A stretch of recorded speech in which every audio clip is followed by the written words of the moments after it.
Welcome to today's Explainer. We're jumping right into one of the most fascinating and, frankly, unsettling paradoxes of modern history. We're going to examine exactly how a nation universally recognized as a beacon of peace actually operated as the primary financial engine for a devastating global war. Today, we're looking at the deeply complex role of Swiss neutrality during the economic crisis of the Second World War. So there's this really stark contrast out there. On one hand, you have the modern myth of Switzerland, an alpine haven famous for chocolate, precision watches, and strict, peaceful neutrality. But on the other hand, there's the dark historical reality of its economic operations during the 1930s and 40s. To really understand how a neutral state became so critical to a colonial regime through anonymous banking, the absorption of looted gold, and the vital funding of the Nazi war machine, well, we kind of have to rewind the clock. Section 1. Let's look beyond the Swiss myth and into the economic crisis. Okay, so we need to start by setting the stage in the early 1930s. The Great Depression had rolled out of the US and was just completely devastating European economies. Switzerland faced a massive 21% drop in industrial production. To survive that kind of hit, they made a massive economic pivot toward banking and finance. Now, following the 1929 crash, governments all over Europe were desperate for cash and launched these huge crackdowns on tax evasion. Germany actually made it a capital offense to hold foreign bank accounts. So, in response to that, Switzerland created a brilliant competitive advantage. They doubled down on extreme financial secrecy to attract all that fleeing foreign capital. This official pivot to secrecy leads us directly into Section 2, the 1934 law.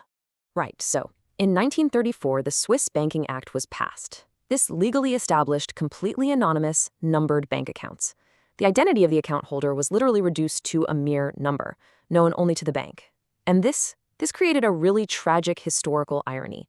See, initially, these highly secretive accounts provided a desperate safe haven for wealthy Jewish families who were just trying to hide their assets from Nazi persecution and expropriation. But later on, that exact same mechanism of total anonymity was used by the Nazis to shield their own stolen and looted wealth.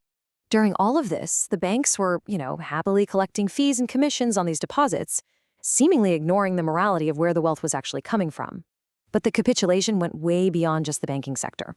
In 1938, heavily influenced by the anti-Semitic winds blowing from next door, the Swiss government actively asked Nazi Germany to stamp the passports of German Jews with a highly visible J. Why would they do that? Well, so Swiss border authorities could easily identify and deny entry to Jewish refugees fleeing persecution. This dark ambiguity sets the stage for Section 3, the value of neutrality in war and trade. When the Second World War officially broke out in 1939, the Allies immediately placed severe, crippling economic sanctions on Hitler's regime, which basically blocked a vast majority of their foreign trade. Now, think about this. It created a massive logistical nightmare for Germany. The German mark had completely lost its international credibility. So how does Germany buy the raw materials it desperately needs to keep its war machine running? Literally nobody on the global market would accept their currency as payment. To uncover the solution to that exact problem, we turn to Section 4, golden francs and the laundromat. Because Switzerland remains strictly neutral, its currency, the Swiss franc, was incredibly strong. In fact, alongside the US dollar, it was one of the only universally accepted currencies in the entire world. And this resulted in a crucial macroeconomic laundromat effect. It worked like this. First, the Nazis looted massive amounts of gold from conquered central banks and persecuted victims. Second, Swiss banks bought that gold, paying the Nazis in clean, globally accepted Swiss francs. Finally, the Nazis took those francs and bought vital war materials from other neutral nations, places like Portugal, Spain, Sweden, and Turkey. And we don't even have to guess about how important this was because the Germans explicitly admitted it. We have a very powerful primary source quote from Karl Claudius, a director at the German Reichsbank. He stated plainly in a memorandum, "Switzerland represents our only means of freely obtaining available foreign currency." Swiss neutrality wasn't just some abstract political stance, it was a vital logistical loophole that literally kept the German war effort afloat. The real-world impact of those francs was absolutely staggering. Let's look at Germany's chrome supply from Turkey in 1943. Chrome was absolutely essential for manufacturing tanks and aircraft. Albert Speer, who was the Nazi Minister of Armaments, directly warned Hitler that without Turkish chrome, German vehicle production would completely halt within 3 months. And how did Germany pay Turkey for it? 99% of it was purchased using Swiss francs. This financial pipeline was so reliable that even as the tide of the war turned, the trafficking just kept going. By 1944, German industrial leaders in the SS held a meeting acknowledging that the war was, for all intents and purposes, lost. So what was their solution? They planned for a post-war economy by secretly trafficking another $100 million in gold, which, by the way, is equivalent to nearly $1.9 billion today, directly into Swiss banks. It was highly profitable for both sides, and it continued unabated right into 1945. Which brings us to Section 5, the reckoning and post-war justice. So when the war ended, the victorious Allies showed up demanding answers and the return of the looted gold. However, the Swiss banks utilized these horrifying bureaucratic hurdles to avoid payouts.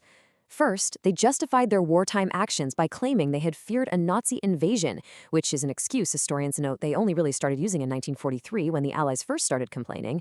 Second, they hid behind those 1934 banking secrecy laws, claiming they couldn't possibly identify who owned what because the accounts were just numbers. And most shockingly, when relatives of Holocaust victims tried to claim their families' assets, the banks actually demanded official death certificates. Naturally, Nazi concentration camps didn't issue death certificates, making it a completely impossible demand. Let's map out how painfully delayed this justice really was. In 1946, the rising tensions of the Cold War distracted the U.S., leading to the Washington Agreement. That was a notoriously weak settlement where the Allies accepted roughly 12% of the gold's estimated value just to close the matter quickly. It wasn't until 1962 that a new law finally forced banks to identify dormant Jewish accounts. But the true reckoning? That didn't happen until the mid-1990s, eventually culminating in 1998 when an explosive investigation by the World Jewish Congress forced the exposure of massive hidden gold reserves. That 1998 investigation forced the world to confront some truly grim realities, specifically the existence of Zongold. This was gold fabricated by the Nazis using dental fillings extracted directly from the corpses of Jewish victims. The investigations revealed that at least 100 tons of gold, much of it with this horrific origin, flowed into Swiss banks, and yet initially, only a tiny fraction of it was ever recovered. The sheer scale of the profiteering is pretty hard to wrap your head around, but putting the numbers into perspective reveals a staggering reality. According to late 1990s and early 2000s independent commissions, the total modern-day equivalent value of the Nazi gold purchased by Swiss banks sits at an astonishing $31 billion. And investigations found that bank executives were fully aware of the real origins of this wealth. Over the subsequent decades, under immense international pressure, Swiss banks and institutions finally began issuing settlements. By the year 2020, they had paid out $1.29 billion to around 458,000 claimants. While $1.29 billion is undeniably a significant sum, researchers estimate that the total value of assets stolen during the Holocaust actually ranges somewhere between $230 billion and $320 billion. So the exact amount that remains buried in Swiss vaults to this day, it's still completely unknown. And this leaves us with a profound final thought for today's explainer. Following his extensive investigations, American diplomat Stuart Eisenstadt asked this really provocative question: was neutrality a pretext to avoid morality? As we've seen through the data and the historical records today, Switzerland's strict economic neutrality absolutely gave them the legal cover to do business with everyone. But it also provided a rather convenient shield against moral responsibility during one of history's darkest hours. I'll leave it to you to reflect on where exactly that line should be drawn. Thank you so much for joining me for this analysis,